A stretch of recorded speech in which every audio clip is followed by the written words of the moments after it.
One weekday afternoon, a Florida family's typical after-school routine was changed forever.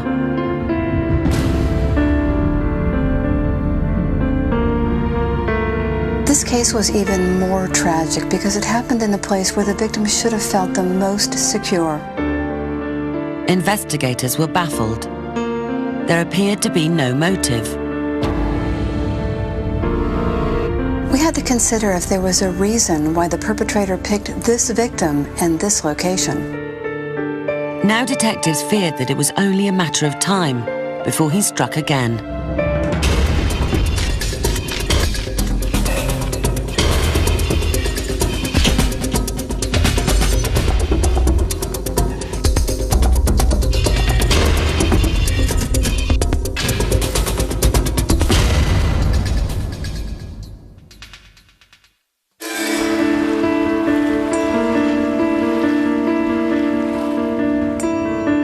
This quiet lakeside community of Pasco County, Florida, attracts young families seeking solitude and safety. No one imagined that a violent crime could take place in one of their homes. But it did. On a day in January, the Kohlhauer family arrived home in the evening to confront the unthinkable. Their teenage daughter, Jennifer, was found dead in an upstairs bedroom. The death of this attractive, popular young woman shocked the neighborhood.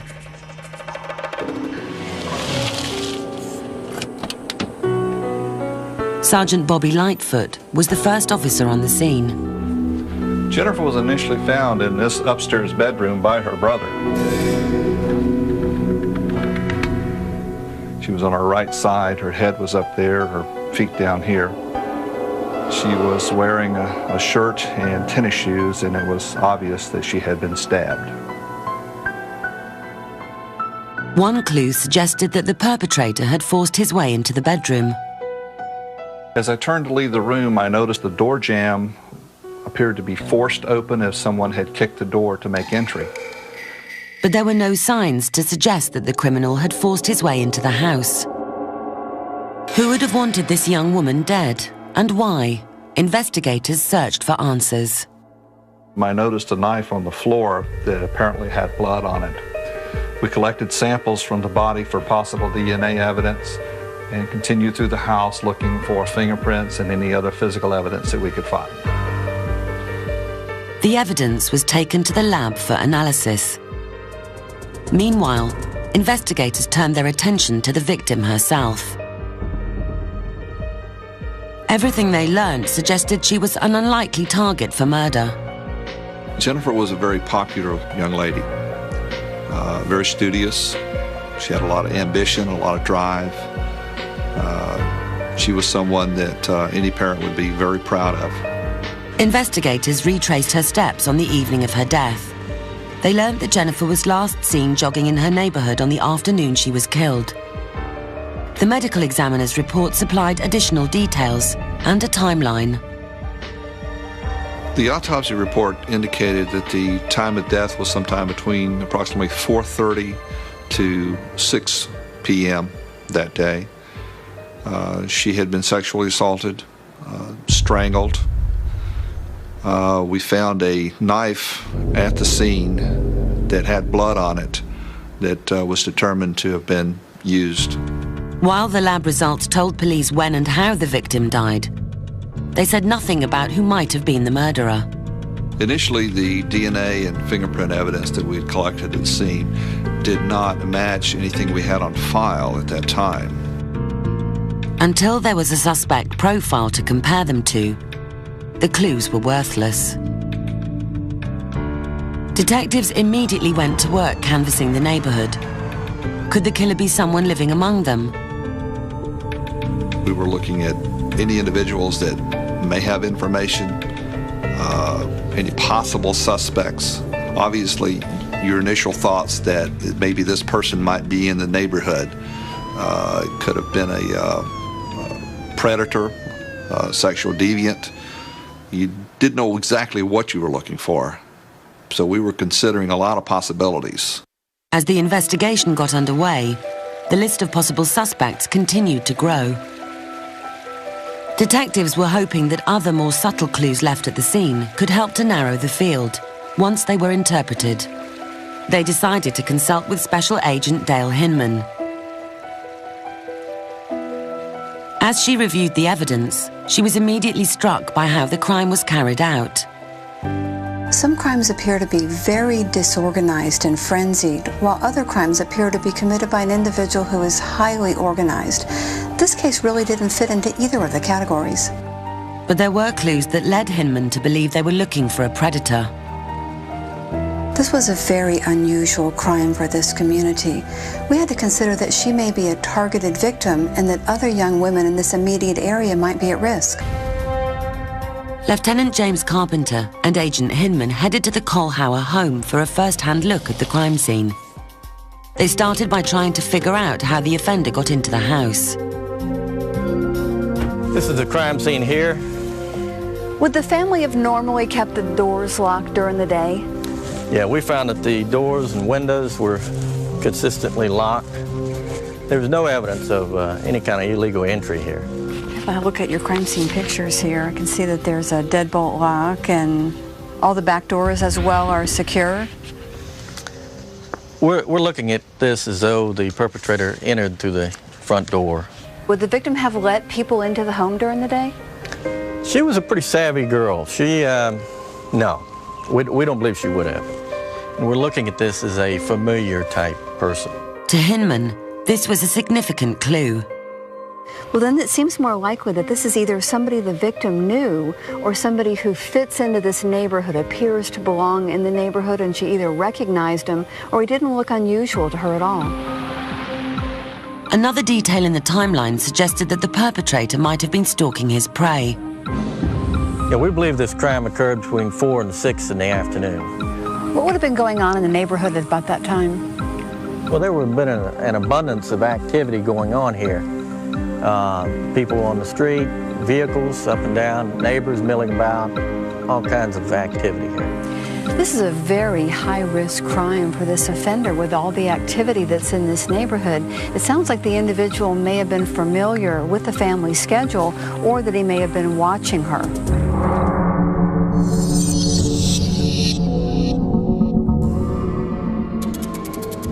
In a community this small, investigators felt certain that the neighbors would have noticed someone loitering outside the house. So they dug deeper, asking neighbors if they had seen an unfamiliar person or a car that day.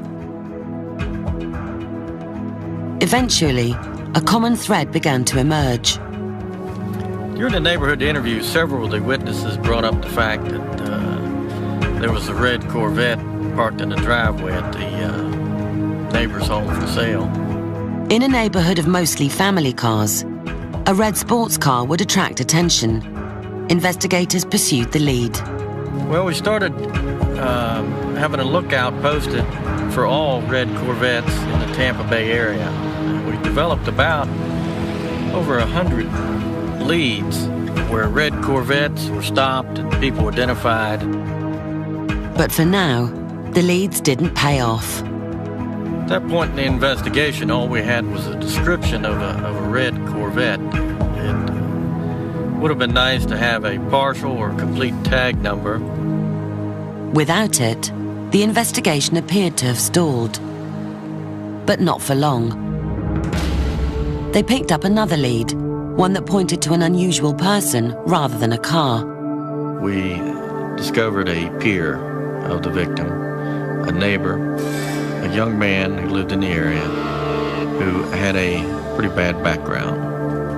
He had a history of involved in assorted criminal activity, had problems in school. Behind the youthful gaze lay a troubled young man with a criminal record, and detectives found something that put him at the top of their list of suspects. He had built a fort in a wooded area across the street from where the victim lived. The fort is hidden from view from outside, but it did give a good view of the victim's house. While the fact that the young man knew Jennifer made him a likely suspect, Hinman wasn't convinced that someone so close in age to the victim would have committed the crime. We weren't convinced that this individual was capable of overpowering Jennifer, but every suspect and every lead has to be investigated to its logical conclusion. The young man lived just a block away from Jennifer, and it would have been easy for him to keep tabs on her day-to-day activities. He would know when she came home and pretty much what her daily habits were.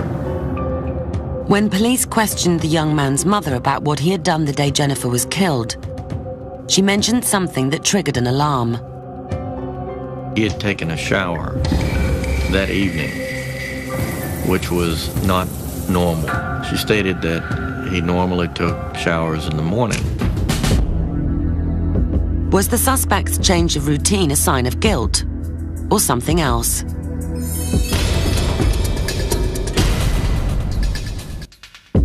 Investigators in the Jennifer Kohlhauer homicide brought in a suspicious young man from her own neighborhood for questioning. During the interview of this individual, he responded he was rather arrogant and even made the statement, "I did not kill that damn girl." His defensiveness made police even more wary of the young man. They asked him to submit to a blood test. We received permission to take samples of his blood, which in turn was sent to the lab. At the lab, the suspect's DNA was compared to evidence found at the scene. The results surprised detectives. The results came back negative, and he was ruled out as a suspect. With their first solid lead eliminated, the team moved on to consider other possible suspects. So what are the results so far of your interviews in the neighborhood with the victim's associates and her friends? Well, we interviewed most of her friends and peers, associates, and really pretty much ruled them out as being involved in this crime.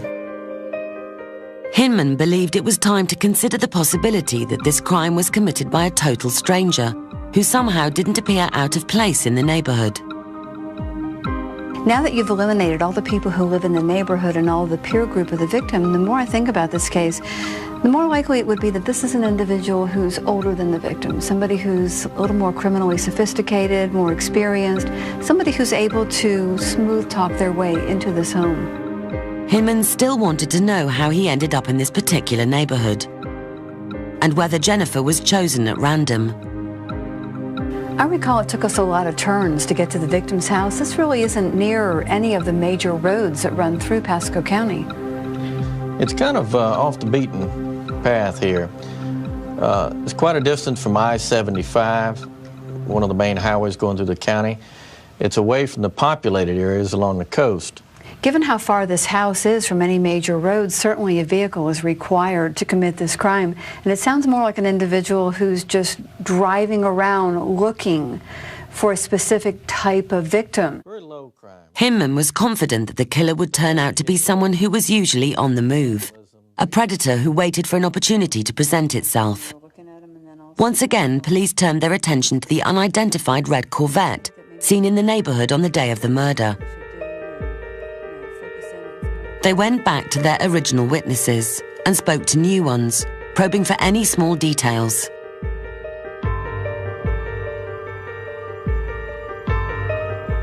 Finally, the team got lucky. One of the witnesses remembered a detail they had forgotten during the first round of interviews. We received information that the red Corvette had Missouri tags, although unfortunately we did not have a tag number. Detectives also located several people who remembered seeing the car's driver. The driver of the red Corvette was described as a white male, black hair, light complexion, clean-shaven, good-looking. Police brought in an artist to produce a sketch based on the descriptions from the neighborhood canvassing.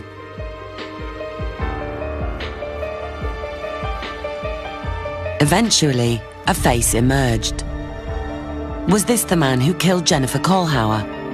Detectives needed a name to go with the face, but where should they be looking? Once again, they consulted with Agent Hinman. Reviewing the case files, Hinman was once again struck by the coldly efficient manner used to carry out such a violent act. Sometimes what happens in a crime can be just as important as what doesn't happen. We know that the real motive for this crime was not robbery because nothing was missing from the family's home. We know that what happened to this victim occurred in such a short window of time that this may suggest he has done this before. Broadening their search, investigators sent out a national bulletin for the car and the stranger. The broadcast immediately produced a hit. A similar case had occurred in Indiana just a few months before Jennifer's death. This time, the victim was Wendy Gallagher. Both of these cases involved young ladies, both of them being home alone. It involved the basic same time of day, same type area. There were too many similarities between these two cases to be overlooked. We needed to focus on that. In the Indiana case, police were also looking for a smooth talker who was able to charm his way through the front door. We all felt confident that this crime was committed by the same perpetrator. Like the Kohlhauer case, there was little evidence to go on. In the Indiana case, they have not, as of that date, identified any suspects. So far, it appeared that the killer may have got away with the same crime twice.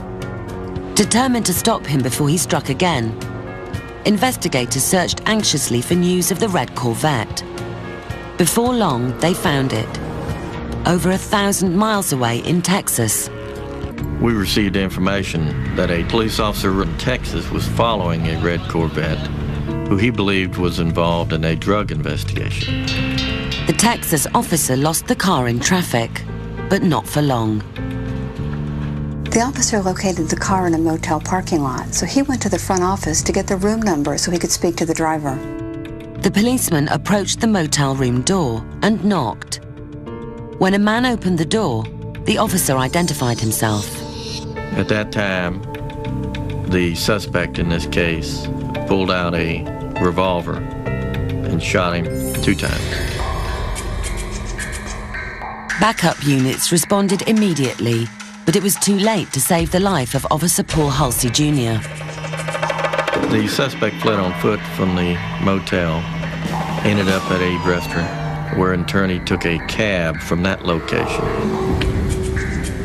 It didn't take long for Texas police to track down the cab. The Texas officers pulled the cab over and took the passenger into custody. The man they apprehended was Michael Lee Lockhart. There was solid evidence connecting him to the death of the Texas officer.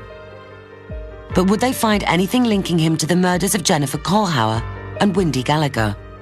Police impounded his vehicle. They searched the Corvette and found 2 tags.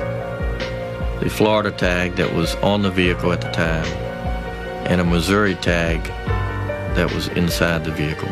Florida detectives believed that they'd found their suspect, but could they prove it? Lockhart was a good suspect in this case. He was driving a red Corvette, there was a Florida license plate in the vehicle, and he matched the composite.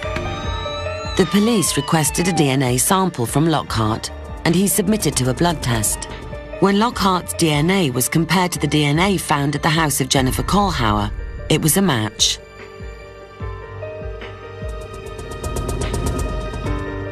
Lockhart was brought to Florida to stand trial. In a surprising turn, he pleaded guilty. Like I say, he knows he's caught. He knows that there's no avenue out of here. He can prolong it. He can say he's not guilty and cause trials to happen and go through all of that. But what is it? All that's going to do is prolong it. Lockhart was convicted of the murder of Jennifer Kohlhauer. He was also found guilty of the murders of Wendy Gallagher and Officer Paul Halsey Jr. He received 3 death sentences. Investigators never learned why Lockhart targeted these victims. Nothing can take away the pain that Lockhart caused to the victims and their families. He was an individual who made his living out of preying upon innocent, hardworking people. Michael Lee Lockhart was put to death by lethal injection. Observant neighbors and a solid investigation put an end to his smooth-talking life of crime.